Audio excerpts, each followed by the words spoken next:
Yeah. So this is our first Meet the Team community call. The idea behind it is to get to know the people at Memgraph a little bit better, because you don't see everyone around all the time. It might not always be clear who's working on what.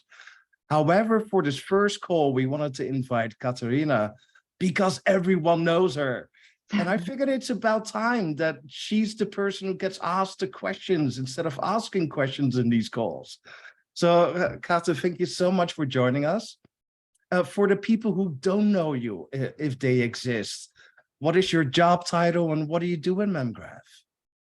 Hi, everyone. Yeah, thank you, Chris, first for inviting me. And yeah, I was a bit surprised. I didn't expect that because, as you said, I'm speaking with a bunch of people on Discord, and I was like, they know me, like, why should they meet me? But I guess you're right that we probably don't talk more about what I do. We usually talk about what community members do. So yeah, thank you for inviting me. Regarding my role in Memgraph, so it's a kind of mixed role, I would call it. I call myself, it's like on LinkedIn, DevRel engineer. But nice. Yeah, that role kind of was there because I like the part with developer relations, but also added the engineer part just because of the technical background and because of the work with coding I do. So yeah, besides community management you see on Discord, I also maintain a Memgraph's Python client. So this is most of the coding work I do. But besides that, also speaking at different meetups, usually here in Croatia or virtually, recording webinars, also writing documentation sometimes, although we have technical writers. We also had a local meetup, so I also organized that. It's called Graph Data Zagreb.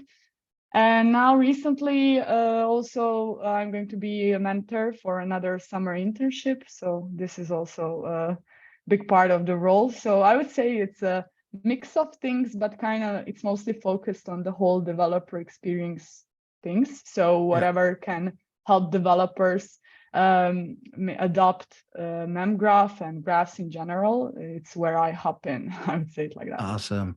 So basically your job is to make other people successful. That's pretty cool. I like that. Yeah. So hopefully, you started out as an intern, I believe, right? So can you tell us about that journey? Yeah, so it was 2 years ago. So summer 2 years ago, I was finishing my studies. I studied mathematics and computer science. And it was like last year, and I was trying to find some cool summer internship. And my master thesis was in graph theory. And of course, I was checking all of the companies that were somehow involving graphs. And then I found out about Memgraph. And it was like, okay, this is a Croatian startup that also works with graphs. It's a graph database. And I used to work with graph databases at my college too. So I said, okay, this would be cool. And I ended up here as a part of,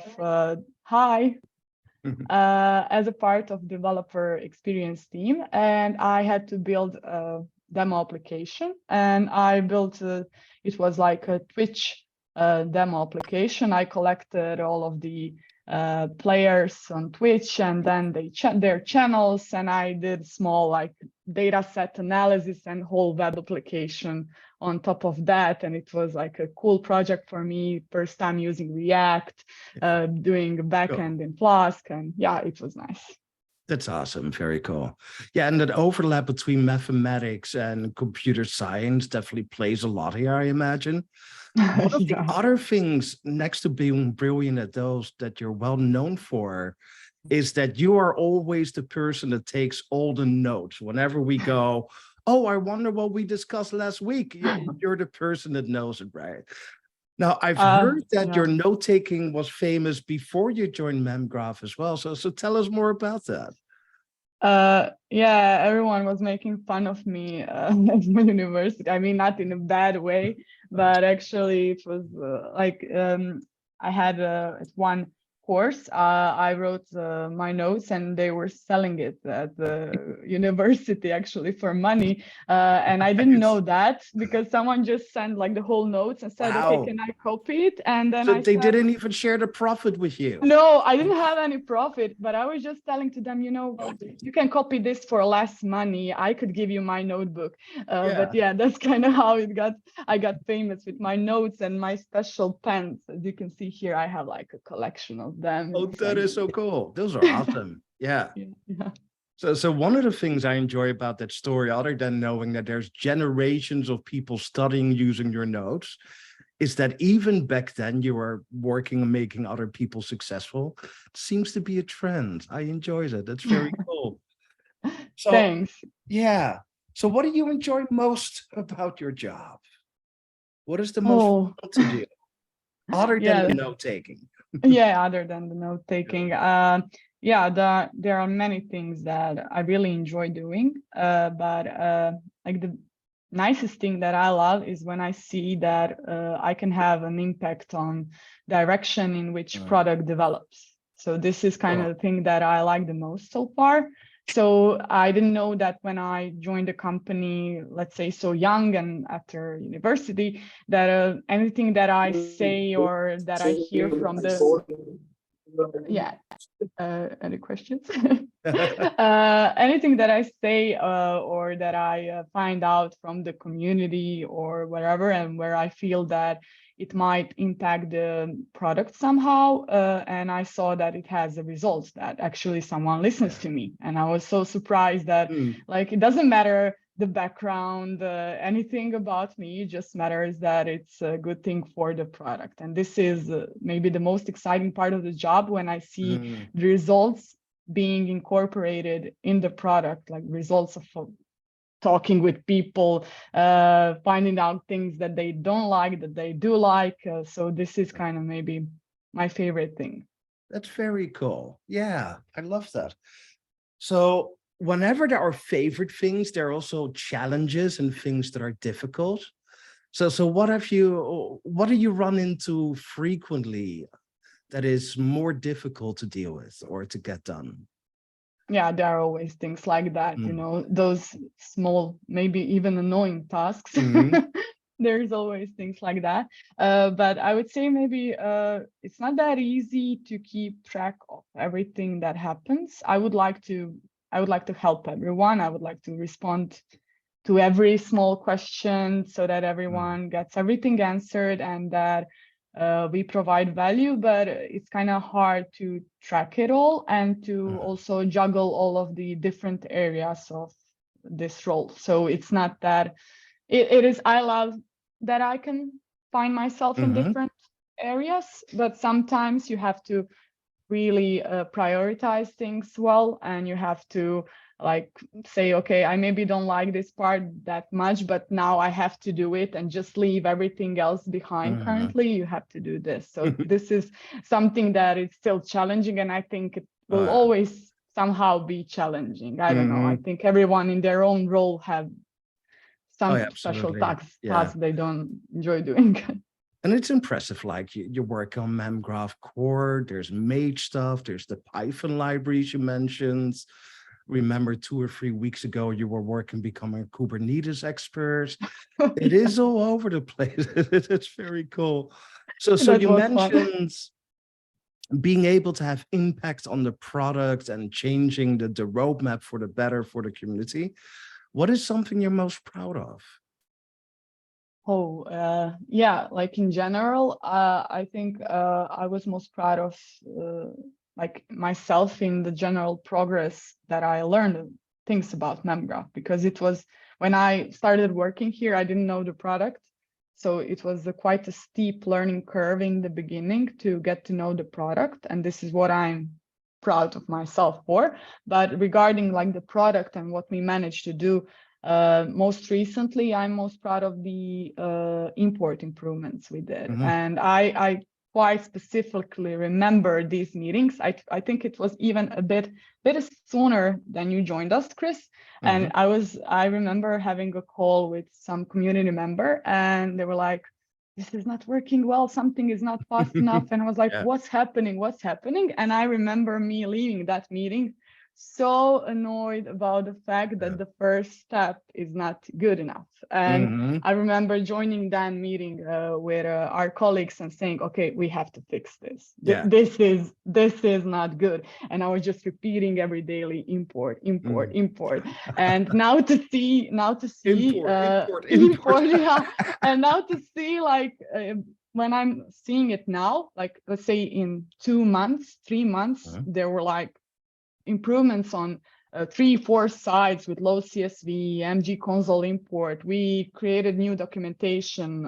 We created totally different path with import, like best strategies to import. So we changed that in, I think, in like 2 months. And when I think of that, I think I'm really proud of that moment. And it's like a small win for me. And hopefully I'll get to have many of those. Yeah. Yeah, and it's massive, right? Like you said, it's the first impression for a lot of people. You need to Yeah. get your data into the database before you can do anything else. It's a great Without that, example of, yeah, yeah. without that, you have nothing. It's a great example of how community feedback does help us to understand what's important and how people like you help to champion that in a company. I love that story. That's so cool. Yeah. So you mentioned that you do more than just helping people on Discord. Of course, that's what a lot of people know you from, but you also do things like events, speaking at meetups and conferences. So what does that look like? How do you prepare for those? Oh, well, yeah. I first try out like what would I even talk about? Recently I had a talk on Game of Thrones deaths. Oh, cool. I like when I have a fun data set to play with, and then I can build the whole story around it.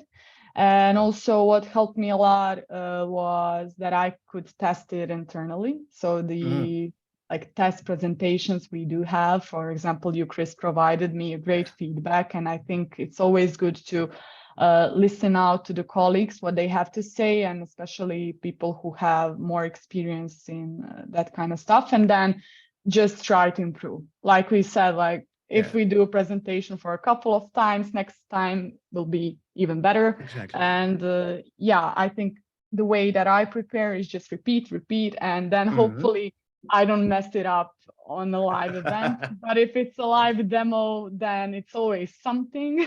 Of course. Yeah. Yeah, like if it's with Docker or anything else, but something must happen. But yeah, I didn't have any like big issues with the Oh, presentations. And I think when I notice when I start presenting with other people that I usually totally change. I don't know if it's my tone or is it approach. mm, I become more energized with yeah. when talking to other people, and I feel that that kind of fills me with energy, especially when I see people's faces, their reactions, and then I can somehow connect with them when I tell them the story. And I think Cool. that's a rewarding thing. So I remember at some point people in America did a survey asking people what they were most scared of. And more people were scared of presenting in public than they were of death. Now, as someone who's done one of those, I think that that is scored incorrectly, but Yeah. apparently that is something that people worry about. So if anyone wants to do what you do and get better at presenting and speaking in public, how could they get started? Do you have any tips for them? Oh, that's a good question. Well, I personally, I didn't have that fear, so Good. I cannot like correlate with. I mean, I have like I get nervous, but I think Mhm. it's a positive nervous thing. Yeah. It's not something that makes me break. But Yeah. I would say Mm. practice makes it perfect, like I said. Nice. So there is no like you are afraid, that's totally fine. But if you try first by yourself and then ask some of your friends maybe who you trust and who you are not afraid of. Hi, can you Mhm. listen to me? Can you maybe Go. give me some friendly advice? And then go through your presentation. And in the end, it might be easier to present it to others. And maybe it's even easier to present to the people you don't know. I don't know. I find it easier. Like if Me someone is too. watching me Yeah. from the company, especially, I mean, they always know the best what you are talking about. So it's They even notice every easier. mistake you make. Yeah, Yeah, it's yeah. terrifying. It's easier to present to people who are not from the company. Yeah. So that's also good advice. And always try something that you are most comfortable with. So the topic that you are sure of, that it's not something that you don't know what you're talking about, because you will be more assured when answering questions. And also, I was so afraid in the beginning. I had this fear of not knowing the answer to the questions people are asking me. This was my fear.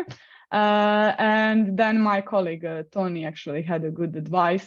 He told me, you always have to answer, now, that's a great question. And then like a small pause, Yeah. like, that good question that I will have to ask my colleagues and get back to you Exactly. later. Yeah. So that's something that I learned from him. And I think that's also good advice. That's a very good tip. Absolutely. Yeah.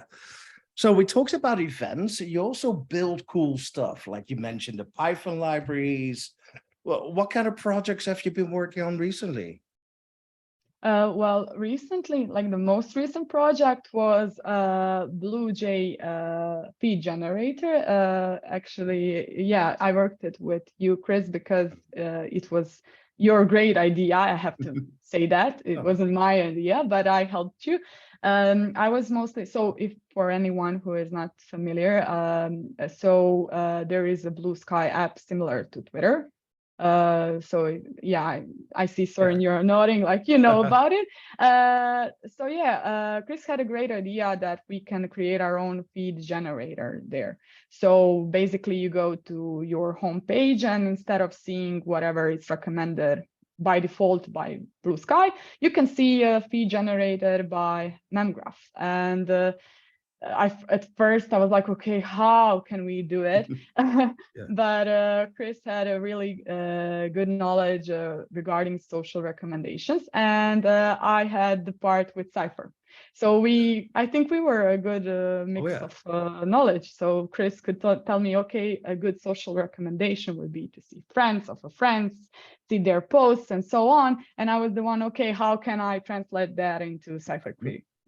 So it was interesting working on that project. I think, like always, the first step we had to go through was data modeling. And as I always say to community members, I think the hardest part. I think that is the part where you can mess it up totally, or you can just win it all. I don't know. And you can always improve it. You can always work on it. But yeah, I think that this demo was cool. And if you have a Blue Sky app, you can add that feed into your feed generator and let us know if you like it, because in the background, you actually have Memgraph calculating these recommendations. So it's kind of cool to see it live on Blue Skies. It's not like always you have some demo and then you create a GitHub repository and it's live, but it's just on GitHub or maybe it's deployed somewhere.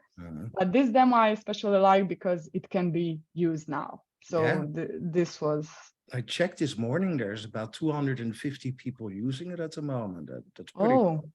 So yeah, actual users, which is awesome. So one of the reasons I brought this up is that, as you mentioned, we worked together on this in a lovely collaboration. I enjoyed the heck out of that. What impressed me is your way of creating the queries to interpret those social environments and recommendations. And it's a little bit like when you write a new program, you kind of have to have an approach of how you start solving problems. Now, what is your approach with writing Cypher queries? Yeah, that's a good question. But it's not the one that I won't answer. Okay, well, you can answer the question you want. That's fine. No, I'm kidding. I'm just saying, like, Tony gave me that tip. So no. So my approach is usually so a good thing is that Cypher is quite intuitive. So when you told me like, hi Katarina, I should get all of the people that that I follow and then recommend me some of their posts. Let's say it like that. It wasn't that hard for me to say, okay, I need to find a person. This is the person's ID. Then I need to find friends that are connected with a relationship. And I kind of started doing the query in that way. And I usually, when I create it, I usually create it in parts. And when I create first part, I return results. And then I see whether that even makes sense if I even filtered out the correct people. So that was kind of the way I was building it. And also there was like that small part when you mentioned everything that should be taken into account. And that part was a bit complicated because we had to see all of the posts, we had to see all of the likes, comments, when it was posted, you know, everything. When you see recommendations, you don't want to see a post that is like 10 days old. I mean, it's kind of strange. And when writing that, we needed to make sure that everything was modeled right, because we didn't want to waste a lot of time on our queries. We didn't want to be for them to be slow. We want to have everything that needed to be on the notes is on the notes, everything that needed to be connected to be connected in the right direction also. And again, the good thing was that we had community detection already integrated in Memgraph, so that part was quite easy. Those but algorithms are so useful, absolutely. Yeah, they definitely are, and it's good that we could utilize them. And yeah, but I think it's a good thing that you can be creative. Like, it's not that you can write it that cipher query in one way. Like you saw, we had to optimize quite a bit of times, like to see what is the best approach, which indexes do we need to set up, because we run one query and then we saw, okay, this is maybe too slow. And then I was like, but wait, Chris, do we have an index on this property? Do we have an index on this label? Oh, no, we don't actually have it. And then I created index, and then query was like 10, 20 times faster. Yeah. Okay, this is the correct. We went from seconds to just dozens of milliseconds. Yeah. So that's, and I forgot to create indexes, and I'm the one that is always telling create indexes. So everyone does that. Yeah. And it's impressive when you see you've got like hundreds of thousands of posts, hundreds of thousands of people, multiple millions of relationships, and you can investigate that in 20 milliseconds. That's just freaking cool. I love that. I was even excited and surprised by that. Right. It's very cool. So we talked a bit about community and events. One of the things that I personally always notice is that there are certain questions that everyone asks. Yeah. Does that happen here as well? Yeah, definitely. And what are they? The first one is this, like, why is it slow? And then I go create indexes. An index. Yeah. This is the first one. And it usually happens on import. That's maybe the most often one. But in conferences also, and on Discord, is always like, why are we better than other graph databases? Then I say, okay, we are in memory, we are fast, we are open source. So you have like a mix of all good things. And then they go, okay, but how much memory I need? And then I head over to storage calculator. I say, but there is no much RAM used. It's not that huge. It's heavily optimized. It's C++. And then but those are most usual questions, because I mean, there are people from the relational database world, and then they want to figure out whether do I even have a graph and how to figure that out. And also there are people that are used to disk storage, and then how can I even do it in memory? So those are kind of most often questions from the people that are just joining the community. Awesome, very cool. Working with the community, was there any projects that stood out to you, just being very interesting or ambitious? Well, Soren shared quite a bit of his projects. Maybe he can share that on another community call. Cool. I think he creates many interesting things. But yeah, I stumbled upon a couple of interesting graph use cases, and we read a lot about them, but it's always fun to hear how there are many graph use cases that we aren't aware of. So it's all around us, and we don't even know course, we don't know every one Yeah. of them. And there are always those most popular ones like social networks and so on. But one time I spoke with a community member, and they had like an interesting use case with knowledge graphs to model the process of creating chemicals from fossil sources. And Oh, they wow. wanted, yeah, they wanted to resolve like a global issue with bio waste. Since it's not good for the environment. So that was interesting. It was a part of a university project. I think that was really interesting. And another cool project I saw was, I think, regarding for math students, and that's why it was interesting for me. So it was like a learning web application for advanced math, and you could like pull nodes and edges and connect them, and then it would from the background get the knowledge base and see if this is a good, if this is true, if this is a good based on some theorem. And I think it was I think it's a good start of a really good application. Yeah, so there is people can think of anything. People are also creating games on top of graphs. Oh, that's cool. Yeah, so I hear every day, I hear a new use case. And of course, it can be a small, totally small data set where you are just happy to visualize everything as a graph. But we are especially interested in use cases where you have like a really large graph, and then graphs help you query everything faster. This is kind of maybe where we shine. I kind of want to play a Memgraph powered game now. That sounds amazing. Yeah, right? Very cool. Yeah, I'll connect you with a community member. Yeah, please do. That'll be awesome. So we do have a bunch of passionate people give us fantastic feedback and directions and bug reports. What are other ways in which people could contribute? Oh, well, I mean, first in the community, when I see, like, when I'm the happiest is when I see that people are responding to each other. So I'm always like lurking around to see what has to be answered. But sometimes when someone is faster than me, I'm really happy. And I'm happy to see that people connect from different parts of the world and just answer to each other. And I think in that way, maybe people don't figure it out, but it's also a contribution. It is the contribution to the graph community, and we really do appreciate it. And of course, like you mentioned, to the code base, GQL Alchemy, everything is open source. So GQL Alchemy is open source project that is not that hard to contribute, I think.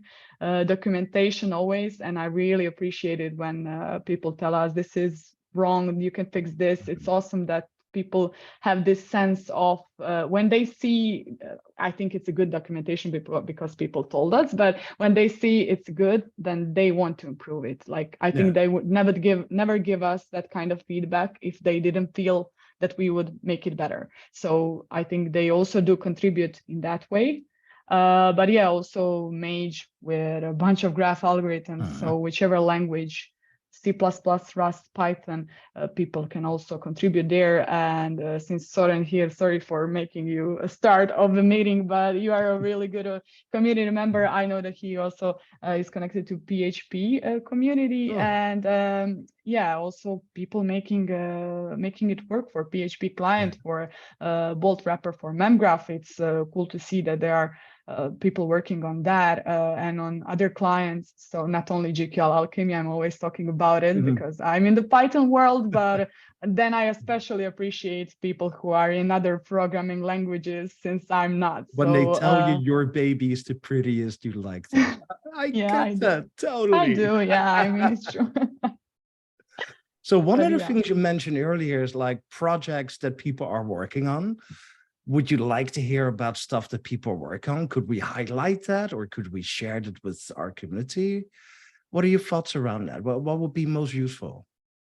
Yeah, I think I always try to make people talk about their projects, not because I think it's like you have to tell me everything, but because I find it that it can be helpful not only to us to figure out the best path for the product, but also for the community. So whenever someone shares anything interesting about graph use case, can give someone else an idea of what to work on, So I think it looks just like a Discord chat, but it's nice to see like there is like a channel called Show Your Work, whatever you're working on, you can share there. And hopefully we'll get the community talking a bit more about those projects. And I always wanted to highlight community members through this community calls also, like we have that kind of community call. And I think it's a good thing to give them stage, but people just need to be a bit less shy. And I hope in the future, I know it's not easy to take the stage, but I hope in the future that people will approach us. I mean, we do talk a lot and end up telling us about their projects. It's not boring, it's fun, it's interesting, and we would love to hear more about different graph use cases, what you work on, whatever it is. And yeah, I think this can be a good platform to do that. Discord can be a good platform, and yeah, whatever our community members like, and they can always make suggestions. We are open to that. So, and we're both engineers, so we love geeking out and seeing cool stuff. I know that's very much true. We also have a very passionate marketing department. So if anyone ever builds something where they go, hey, we'd love to get more attention for the stuff that we've done using Memgraph, we could totally connect you to the right people to help you out on that end. Yeah, our blog is quite a bit. I mean, people love it because actually our engineers do write that content. It's not like something we made up. So they do write that content. We really try hard to make the quality content, and we are open always for other people to writing content there too, like Chris mentioned, and we can support each other and spread the awareness about graphs. Cool. Awesome. What is the best way to share any product ideas or community ideas you have with us? Again, I would say Discord, but that's just because I'm hanging out there. But I can promise you, maybe you notice, but we really do hear you out. So it's not like, and nothing will go unnoticed. If there is a feedback on the product, we always make sure it gets back to the actual team working on it. So we proved that with Memgraph Lab many times, with Memgraph many times. And importer, of course. Import, never forget import, and it's still improving. It's a never-ending battle. But yeah, we do hear you out. And I think we proved a bunch of times that it gets even in the next release, and we do have often releases, but we try our best. If we see that the community is really eager to have something, then we do prioritize it, and it really gets soon out. So I would say just write it up on either Memgraph channel or general channel, and we'll see it. Awesome, cool. So one final question for you. Is there any new program or thing you would love to start doing with the community? Oh, that's a good.